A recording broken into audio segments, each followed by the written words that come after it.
வணக்கம் மக்களே. பச்சை மிளகா தொக்கு எப்படி செய்யறதுன்னு நம்ம பார்க்க போகிறோம். இந்த தொக்கு தோசைக்கு, சப்பாத்திக்கு, தயிர் சாதத்துக்கு, பழைய சாதத்துக்கு எல்லாத்துக்கும் இது தொட்டு சாப்பிட்டா ரொம்ப நல்லாயிருக்கும், டேஸ்ட்டாக இருக்கும். ஒரு 1/2 கிலோ பச்சை மிளகா வாங்கிக்கணும். அதை காம்பு எல்லாம் புட்டுட்டு ஒரு பாத்திரத்தில் போட்டு நல்லா தண்ணியில் கழுவி வேறு ஒரு பாத்திரத்துக்கு மாற்றி எடுத்துக்கணும். அப்புறம் இது எல்லாத்தையும் காம்பை புட்டுட்டு அதை ஒரு கத்தியால் காய் எறிகிற மனையில் வச்சு நடுப்புற ஒரு கீறு போட்டு எல்லா மிளகாயும் அதே மாதிரி கீறி 3 நாளாக கட் பண்ணி ஒரு பாத்திரத்தில் எடுத்து வச்சுக்கிறோம். 1/2 கிலோ மிளகாய்க்கு 1/2 கிலோ வெல்லத்தை எடுத்து தூளாக கட் பண்ணி ஒரு பாத்திரத்தில் எடுத்து வச்சுக்கோங்க.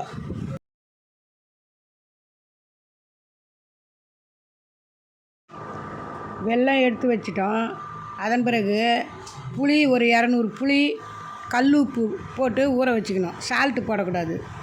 ரெண்டையும் நல்லா ஊற வச்சு ஒரு 2 டம்ளர் தண்ணி ஊற்றி கரைச்சி நல்லா ஒரு பாத்திரத்தில் ஊற்றி வச்சுக்கணும். அதையும் அடுப்பாண்டை எடுத்து போய் வச்சுக்கணும்.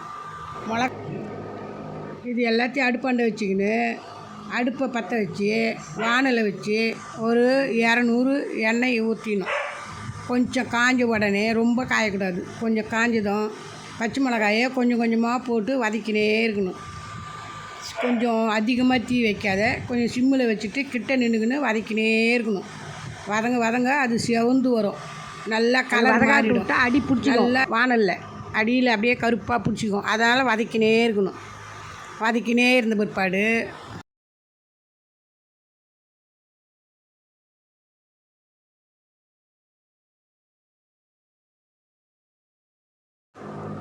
அது நல்லா வதங்கி கலர் பச்சை கலர் போய் அது ஒரு நல்லா செவந்த கலரில் வரும். அது பிற்பாடு கரைச்சி வச்சுக்கிற புளி உப்பு தண்ணியும் எடுத்து அதில் ஊற்றணும்.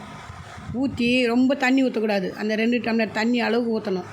ஊற்றி நல்லா வதக்கினே இருக்கணும்.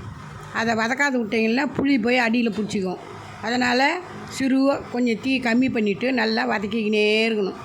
அந்த தண்ணி நல்லா சுண்டட்டுன்னு பச்சை மிளகாய் தண்ணியும் சுண்டி கட்டியாக வரணும். கட்டியாக வந்த பிற்பாடு அந்த வெல்லத்தை கொஞ்சம் கொஞ்சமாக போடணும். அந்த பச்சை மிளகாயில் வெல்லத்தை கொஞ்சம் கொஞ்சமாக போட்டு வதக்கினே இருக்கணும். வதக்கினே இருந்தால் குழன்னு வரும். அந்த பிற்பாடு ரொம்ப தண்ணி இல்லாத நல்லா திக்காக சுண்ட வரும்போது கொஞ்சம் கட்டியானதும் எடுத்துக்கின்னு வந்து கீழே இறக்கி வச்சுக்கணும். இறக்கி வச்சு வாயில் ஊற்றி பாருங்கள். உப்பு, புளிப்பு, தித்திப்பு 3 கரெக்டாக இருந்தால் அப்படியே கட்டியாக வாரி டப்பாவில் ஆறட்டும்னு வைக்கணும். பிளாஸ்டிக் டப்பாவில் வைக்கணும். சில்வர் டப்பாவில் வைக்கக்கூடாது.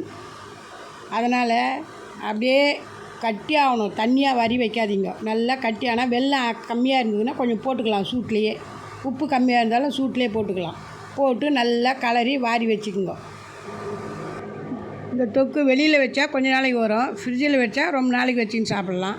இந்த வீடியோ அதோட சரி. அடுத்த வீடியோவில் பார்க்கலாம்.